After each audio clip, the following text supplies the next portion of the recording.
Losing to UCLA, I don't even think was the worst thing that Franklin had to deal with. It was the conversations after he landed back in State College.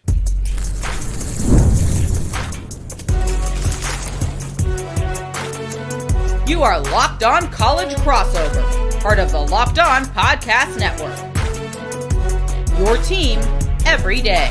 That is right. It is a Locked On crossover to talk everything that is surrounding this Penn State football program right now. The uncertainty with James Franklin's tenure. My name is Zach Sako, and I'm the host of Locked On Nittany Lions. He is Brian Smith, host of The Portal and Locked On Seminoles, recruiting expert with the network, but just generally a college football expert. And we're going to talk about the recruiting implications of all of this, whether James Franklin stays or goes, Franklin's buyout, and why Penn State, this is a tough call for the university. He might not even be fired at the end of the day, but the fallout after losing to UCLA, the tough conversations that Franklin had to have with the higher-ups, with Pat Kraft, but also the team. Today's episode is brought to you by Game Time. Download the Game Time app, create an account, and use code LOCKEDONCollege for $20 off your first purchase. Friendly reminder to let us know your thoughts down in the comments section. Brian, you and I wanted to start with this because losing to Oregon and then losing to UCLA, the worst part about all of this might be that Franklin might lose the team. Look, there's this expectation that this was the year. You lose Oregon, overtime game, it is what it is, but everything's still in front of you. Losing to UCLA, now you're on that cusp. You may not even make the playoff. Like, that is hard to fathom, going from a team that was almost ranked number one to, wait a minute, we're close. We lose one more game. We're 9-3. We're on the cusp of not being. That could cause some problems. So it's usually one of two directions. Everybody just dials in and you're good. Or even if it's just a handful of guys, if they're out, like if they're not giving everything in prep during the week and all that, that can sour a roster real quick. It only takes 4 or 5 guys and it can go south. How does that work? And here's the other part, and I'm not picking on them. Northwestern is next. Zach, are you excited to cover Northwestern? I mean, honestly, are you really excited to cover Northwestern? The game that I'm looking forward to, if Penn State beats Northwestern and Iowa, is the Ohio State game. Right. You know, that's the end of that. Supposedly, we would think that's the end of the season on the line there. That's the complete end. But if you're not ready for just talking about players, and coaches know this, if you're not getting better against Northwestern and Iowa, what are your chances to even come close to beating Ohio State? Oh, no. But for the entertainment and the what if factor, Ohio State is still presumably on the table. Yeah. Oh, 100%. And Ohio State better not take Penn State lightly either. That's why college football is the greatest sport on earth. Mm-hmm. There's so many emotional roller coasters. Trying to be even keel as a fan is nearly impossible, but it is interesting. And here's the thing. This week will be the hardest week for Franklin and his staff to coach. Even if they were undefeated, trying to get Penn State players ready to play Northwestern is like banging your head on a wall. That is what I call a helmet game for all the wrong reasons. Not because you're excited about the other team's helmet, it's because you don't respect it that much. I don't care if they threaten to cut their hands off. It's going to be hard. Losing to UCLA, and they were as flat as a 20-year-old Coke. They just cannot get going. They finally do, and they're down 17, 20 points or whatever it was. Mm-hmm. That's got to be hard on you. So, again, does that motivate you? Because they looked motivated in the second half, like they played with their pants on fire, and they should have. But now does that carry over when you didn't quite complete the comeback? I don't know. This was the most weird upset since 1985 in college football. I mean, it's weird. I don't know if there's any lecture that even Paterno could have gave in his prime that would pull that team out of that funk. So from that, it's interesting. And then here's the other part.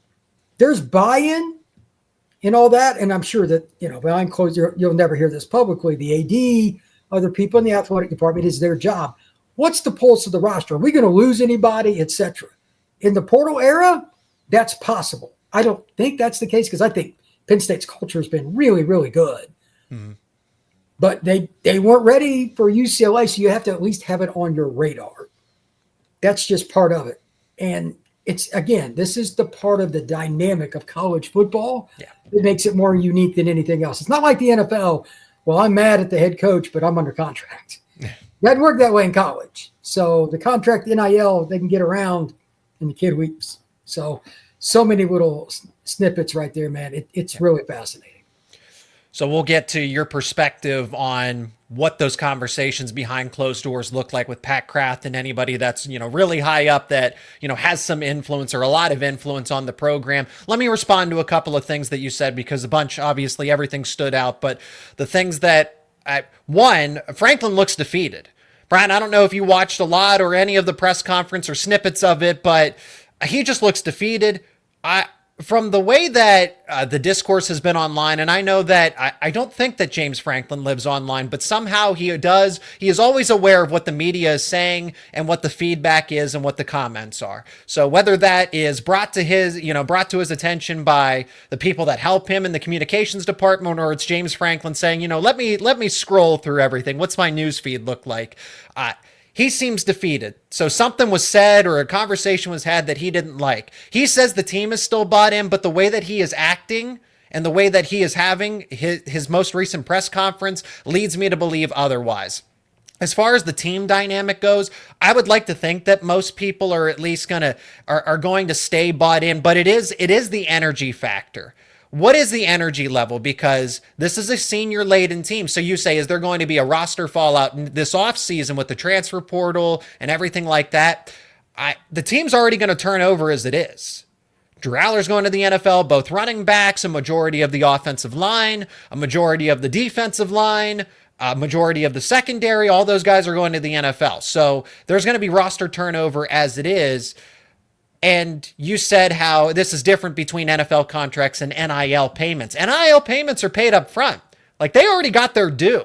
So there is no financial incentive because it's, well, I already got paid. And I'm not saying Penn State is like, yep, we're checked out because we already got our paychecks, but it's just kind of the subconscious thing where there's no financial incentive because you got your payment as far as we're all concerned here. Now let's pivot to Pat Kraft and James Franklin and what those conversations, it was definitely a quiet plane ride, but after everyone landed in State College, how do you think that conversation went down between Franklin and Kraft? They may have had it at different points on the ride or anything else, who knows, but afterwards, they got to reassess, why did we get here? It's really bare bones stuff. It's like a business. We had expectations for this profit margin. We're not remotely hitting it. What happened? You got to check every detail, because the players were as far away from being ready for that game as possible. That does not fit Penn State. You can bemoan his record in big games all you want, and it's legitimate. One thing they don't do is lose to teams like this. They just don't. And they looked completely apathetic, like they had no interest in the game of football. They still do. At least Franklin does. Yeah, like I saw some video of him right after the game. It looked like he had been stunned. Like I'm not trying to pick on anybody in this situation because I've been there too. Like he'd just been in a car crash. Like he was in a daze. He didn't look like it was a surreal moment. It looked like it was beyond that. So I don't know what Mr. Kraft or anybody else can tell him or get from him right after, but I imagine late Sunday into Monday, there had to be some kind of conversations. And to be honest, if you're Franklin, he's got to ask his staff, okay, did anybody see this coming? They got to have that conversation as a staff before he can really tell Kraft. You got to know all the answers on that. Whether or not they're truthful is important, and I don't know those guys, but that's a pretty high-paid staff. I would imagine somebody saw something. Correct me if I'm wrong. James had a comment that they didn't take the loss to Oregon well. So it had to have been at least on his mind, because that is a telltale sign that practice is going to be quote-unquote iffy. And then you get some later in the week, you're like, oh boy, I like the game plan, but are they going to execute it? At some point it's on the players to get out of the fog. That makes me question the leadership. And it makes me question whether they realize that, hey, football is an every game situation. You don't just show up. It's all the way through the week. And you got a veteran team. You got a veteran coaching staff. Mm-hmm. None of it makes sense mathematically or logically. So there's a lot of questions he probably had to ask first before he even got to Kraft. And I doubt Kraft liked any of his answers anyway, because he's going to take crap because, I don't know how many people know this, but the press conference that James Franklin's getting fired ain't coming. He's owed $50 million or something like that. I just don't see it. This is not Texas A&M where there's oil money sprouting out of the ground everywhere.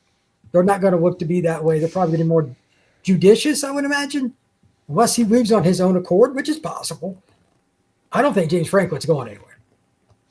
That's a perfect segue to discuss all of that, because fans they're angry. The people that have been calling for this move for a long time are like, yep, now it's due. It's going to happen. And now the people that are joining that crowd are saying, okay, when's it going to happen?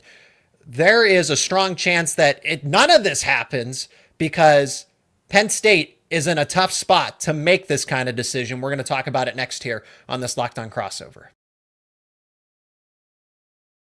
And this episode is brought to you by PrizePicks. Every day we make decisions, but on PrizePicks, being right can actually get you paid. Don't miss the excitement of this football season with PrizePicks, where it's good to be right. Playing PrizePicks is such a fun, simple way to add more excitement to football. You just pick more or less on player projections like Josh Allen's passing yards or Saquon Barkley rushing for a touchdown, and you're in the game. It's quick. You can make your lineup in under a minute. One of the best parts, PrizePicks just added stacks. So if you want to ride with a player, you can select their passing yards, rushing yards, touchdowns, all in one lineup.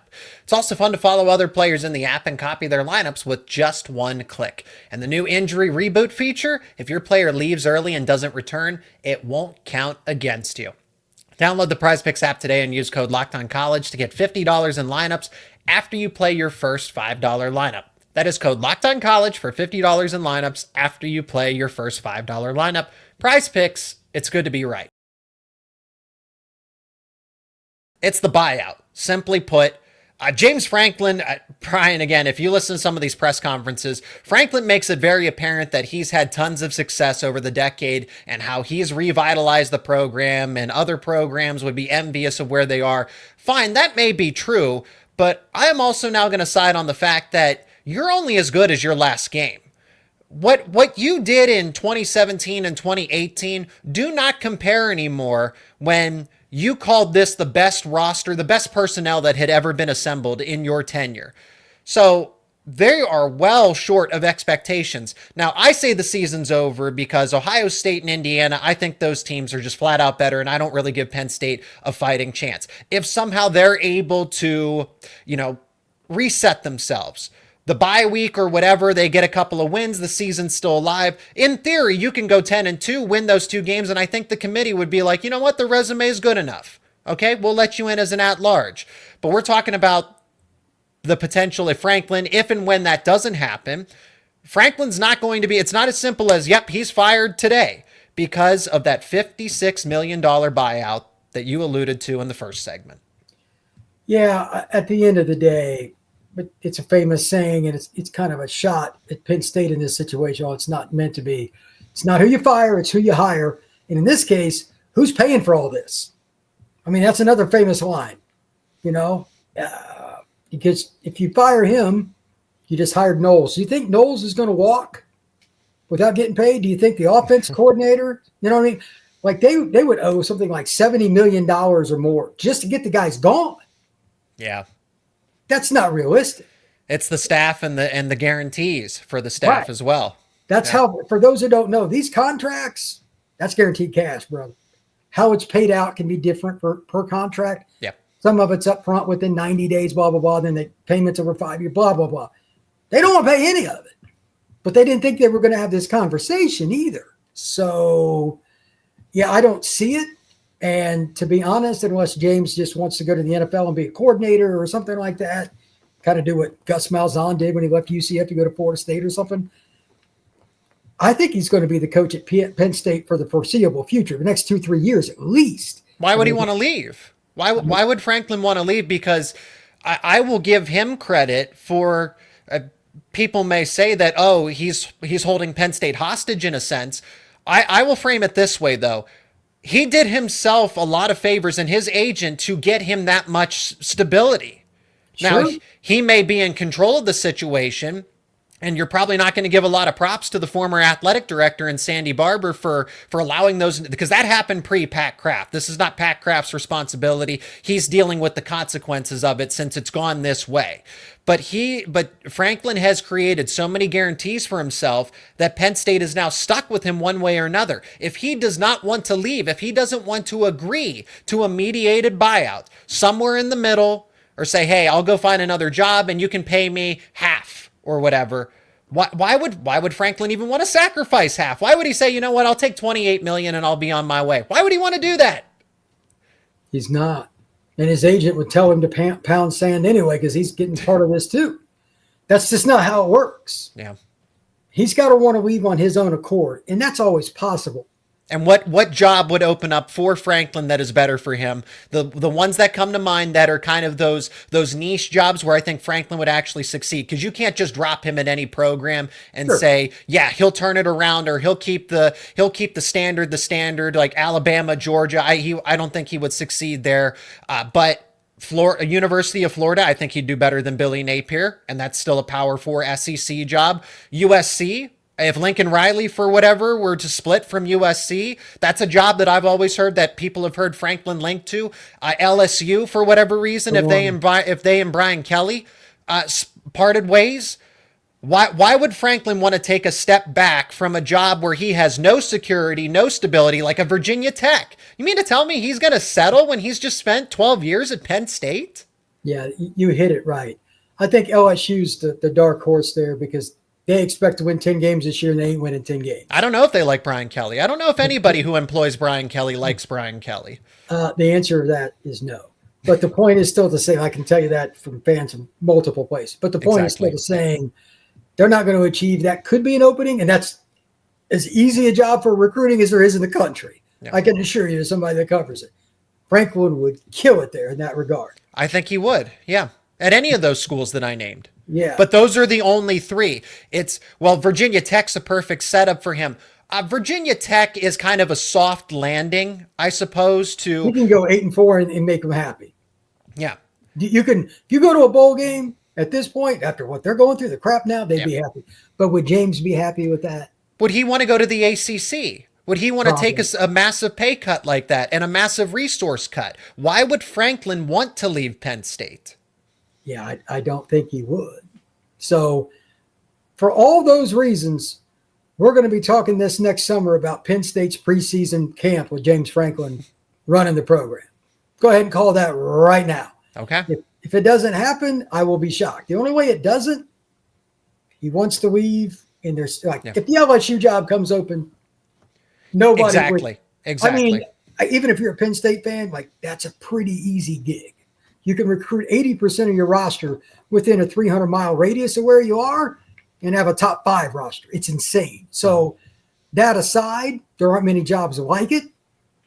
But is he guaranteed to get the job? No. I don't know who they would hire, by the way. But still, that's the point.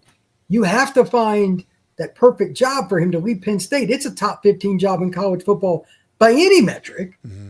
And he's got 50-some million he's got him on the hook for. He ain't going nowhere. So let's talk about it from Penn State's perspective to wrap up this segment before we talk about the recruiting implications one way or another. Penn State, say they were to crowdfund and when I say crowdfund, I mean from the donors, because it's not going to be up to the fans. The fans can voice their displeasure. They can stop going to the games. They can stop buying merchandise. They can boo for the people that do show up. I think Northwestern's going to be very well underattended, to say the least. But you're still going to get 80, 90,000 people because it's a Penn State game and you got to take the family and all that stuff. So be it. But Penn State, I've heard passively, hey, there are donors that are extremely upset and they do want to go in a different direction. So what needs to happen for Penn State to really, if they had to push this over the finish line to say, you know what, we're done. Franklin says he wants to stay, but we're going to go in a different direction. Even if the odds are slim to none in your mind, what do you see needing to happen to actually have that kind of timeline occur? Well, it's 3 things. Number one, they've got not just the boosters, but at least some of the administration, president, BOT, some of those people got to be in agreement. Okay. Number 2, let's get to Franklin last, but who in the hell are you hiring? I mean, a lot of people on the Penn State side, at least people that are vocal, whether that's, any media members, including, podcast hosts or people that cover the team, fans, already have coaching big boards put together. Let's go get Curt Cignetti. Let's go get John Summerall. Let's go get Kenny Dillingham. So people seem to believe for the most part that Penn State will be just fine if James Franklin moves on. That's easier said than done. Everybody thought that Billy Napier was the savior of Florida too. How's that working out? But then you look at Curt Cignetti. I'm just playing devil's advocate. I agree with you, Brian, but I'm just saying, hey, look at Curt Cignetti in Indiana. What a turnaround. It's like 1 in 5 at best for those kinds of circumstances. And I agree. The odds are not likely that happens, but yeah, it's because look at Lincoln Riley in USC. It's been an uphill battle. He's the most overrated coach in college football. It's hard to find guys that are A, fits, B, not overspend on their contract. If you think James Franklin's bad, Lincoln Riley's was well over $100 million. He ain't going nowhere either. Yeah, that's true. So that's not good for them, but USC made that mistake. The point is still the same. You got to be careful. Like Will Stein, look, he's a dude. When was the last time? When was the last time he was a head coach in college football? Never has been. How many guys do you know are going to come coach under him? He doesn't even know that. Yeah. And you got to go to Penn State and they expect you to win minimum 10 games a year. That is a tough ask for a first-time head coach, bro. There aren't many that do well with that. Especially when you're not a Pennsylvania or a Penn State guy. That's what I mean. He has no connections. Yeah, if he was from South Jersey, sure. I would be more apt to, is he from the D.C. area, went to good counsel or something? Okay. He's not. So all those kinds of things got to be taken in. It's difficult. And finally, it's just, there's no nice way to say that. The school's not going to want to pay a dime for this. Is what will make people mad. They're going to expect boosters to do it. Yeah. That's going to go over like a lead balloon. With the stadium renovations and all the requests for additional NIL, it's the resource. The well is fairly dry at this point. Let's say that. That's why Florida State still has Norvell. It's one of the reasons Napier is still in Gainesville. It's one of the reasons the state of Louisiana is broke as a joke. It's one of the reasons Kelly is at LSU, maybe at LSU even after this year, even if they win 8 or 9. Money in college football, because of NIL and stuff, teams invest more in players now than they do coaches. So there is a theory backtracking on that. If they change, they might go lower, go with a young guy, like age-wise, like a Kenny Dillingham, Stein, somebody like that, because they can pay him $5 million instead of 10. It's something. And you could get the fan base at least off your back for a few years until they either figure it out or they flame out. But that booster check or combination of, it's got to be 45, 50 million of the 56 that he's owed. Good luck. They're not going to want to pay for it. Nobody wants to be associated with helping James Franklin if you're a Penn State fan. They don't. Do you think they could even get half the money from the boosters legitimately? With everything else that is being billed right now, I don't have the same expectation that they could. If there was no stadium renovation project, I'd say, you know what? Yeah. But since they're getting gifts of $25 million as it is, not every donation or donor class, family, individual, business can afford to say, we'll hand you over another $25 million. They're already spread kind of thin. That's where I'm at. So, and I don't blame those people. You want return on your investment. Some of these people are like, I've been giving for years and we just lost to 0-4 UCLA. Why are you calling me right now? I mean, I would not be one of the individuals making the start to that phone conversation. Holy moly, I'd want no part of that. I'm sure there'll be a few friendly words, if you know what I mean, thrown back at them if they have to do that. But that's where Penn State's at. So again, barring something unforeseen, Mr. Franklin will be back in Happy Valley next year. Okay, so the recruiting implications of it, because aside from the donors, disgruntled fans that are questioning James Franklin and some people that want him gone, everybody else that has played for Franklin or works alongside him for the most part, they really like him. These recruiting classes, they will go to bat for James Franklin. So recruiting implications, well, if James Franklin stays, I don't think, at least the positive side is, I don't know that all that much changes. We're going to talk about it next here on this Locked On Crossover. And this episode is brought to you by Game Time. College football is back, and we all couldn't be more excited. It's the tailgates, the rivalries, the energy in the stands. There's just nothing like it. But let's be real, actually getting tickets can feel more like a battle than the game itself. Endless queues, hidden fees, prices jumping at checkout. That's why I use Game Time, the app that gives the advantage back to the fans. It's the easiest way to score last-minute tickets at the best prices with no surprise fees. What you see is what you pay.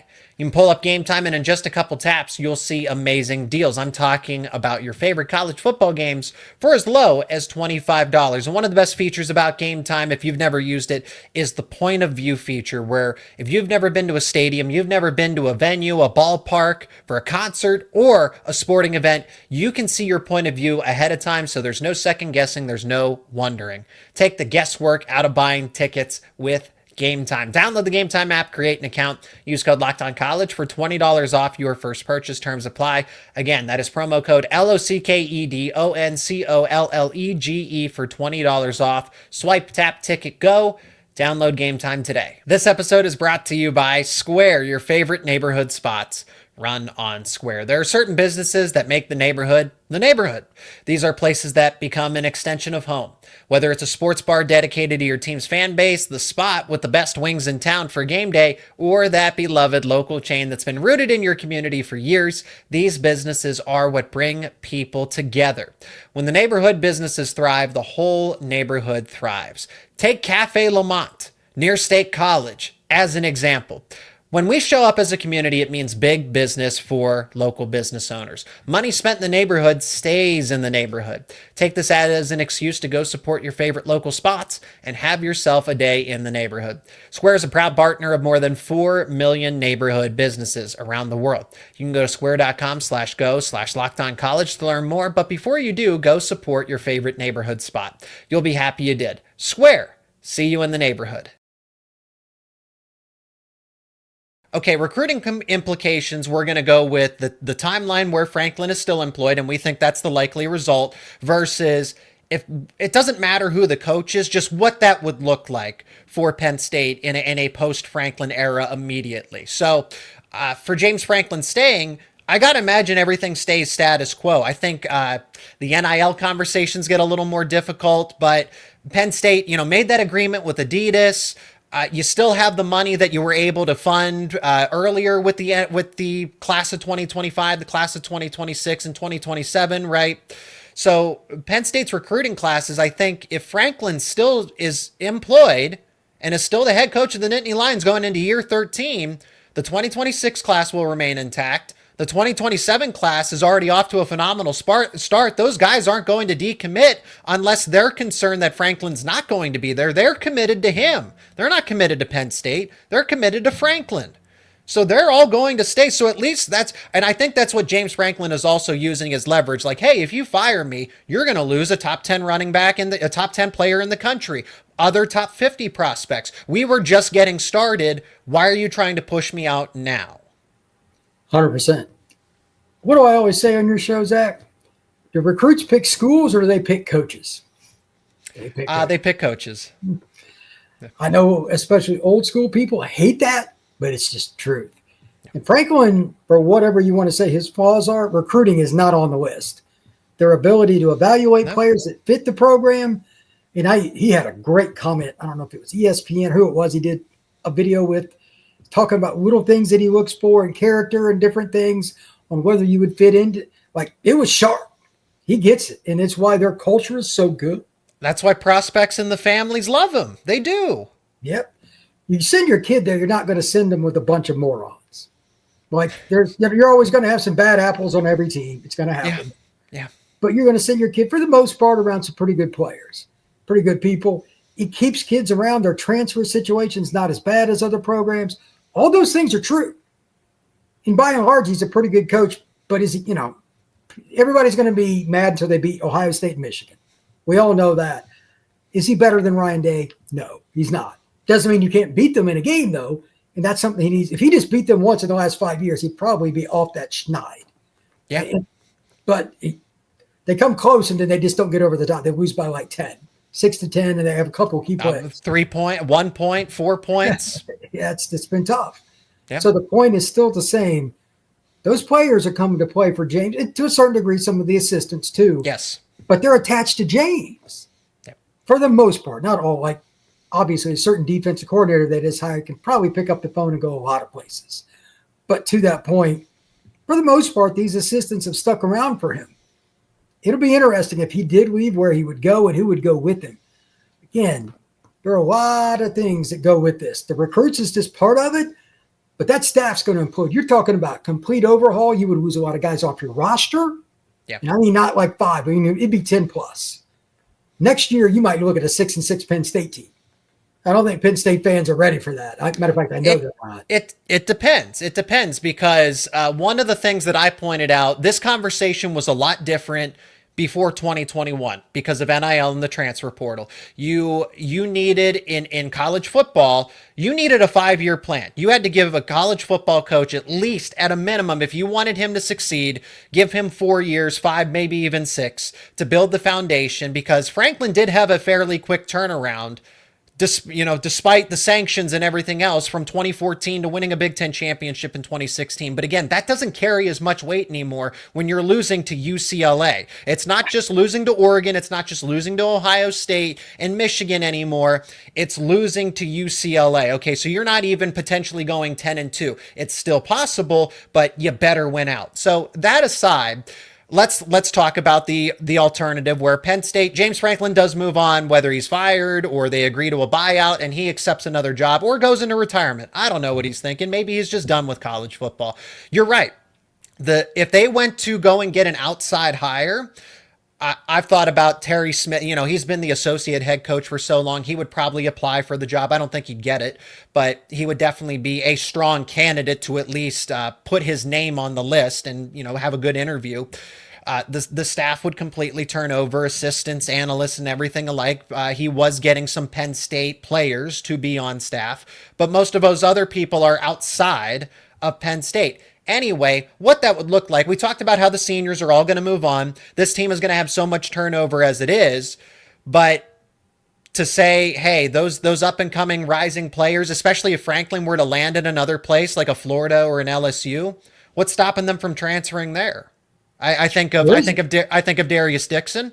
I think of any of those, Quentin Martin, Corey Smith, Ethan Grunkemeyer, that next group of starters that are probably they're going to follow him because they were committed to him. But with that being said, the new coach that would come in with an ample amount of time would just bring his previous team over if they were a head coach. Will Stein, I don't think tons of Oregon players are going to follow him to Penn State in theory. Kenny Dillingham, depending on how many of them are from Arizona or from that part of the country, you could see Kenny Dillingham bringing over a lot of the bulk of his roster, the core of his roster. If it's a coordinator, I don't know how much success that is. So that's where 6-6 or maybe even worse are on the table. If it's a Kenny Dillingham, you're probably going 9-3 in that first season because of the portal. Yeah, Kenny knows how to hit the portal. Good luck getting him, but you got to make that phone call. Yeah, that's a major assumption. Yeah, because he's an ASU alum for those who don't know, and he loves yes, that he place. is. But you got to make the phone call anyway. There's so many what ifs. You got to worry about your own roster. Got to worry about the kids committed in 26, Keemon Spell in 27, et cetera, et cetera. If you lose Franklin, you're playing Russian roulette. Sure, you want to go up, but there's also a chance, at least for the next couple of years, you could be 8-4. It's possible because the roster is so funky. It's even if Stein or somebody like that comes, it's not a guarantee. Yeah. It's a lot of upheaval, man. And the one thing about Franklin, it's kind of an old school coach. Their systems don't change that much. They lose a good player, they insert somebody, but he's been in the system. He's repped it a bazillion times. It's not a big drop-off. You're starting fresh. Mm-hmm. So be careful for what you wish. Oh, yeah, all those recruiting classes would be gone because they're all Franklin players. Again, they're not committed to Penn State University. You might get a player or two that is local to, yes, Pennsylvania, New Jersey. You might still be able to get players that want to stay close to home. But it's just this age of college football where it's not regional anymore. Anybody can go play anywhere. We're seeing people go all the way from New Jersey, for example, Luke Wafel, to go play at USC. Location doesn't really matter as much anymore. So to say, oh, well, Penn State's still the state school. The people that are born and raised here will still want to stay, especially if you get an outside coach that's not a Penn State guy, probably not. You said it. That's what I mean. Like, loyalty is a funny thing in how it works with recruiting and roster management today.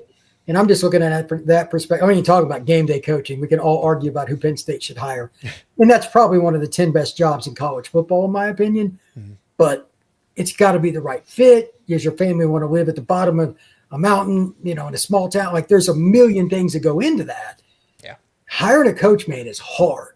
Even Penn State, it is hard. So it'll be fascinating if it happens. I guarantee I'll cover it like crazy on the portal if it does. It'll be a lot of fun. I will on my show as well. That's right. Absolutely. So, but we're expecting things to stay status quo because Penn State's not in a position, because it's difficult to buy out Franklin. It's also difficult to make the right decision in Asher coaching hire, but there's still a portion of people that it's Penn State. So Penn State will succeed and do more.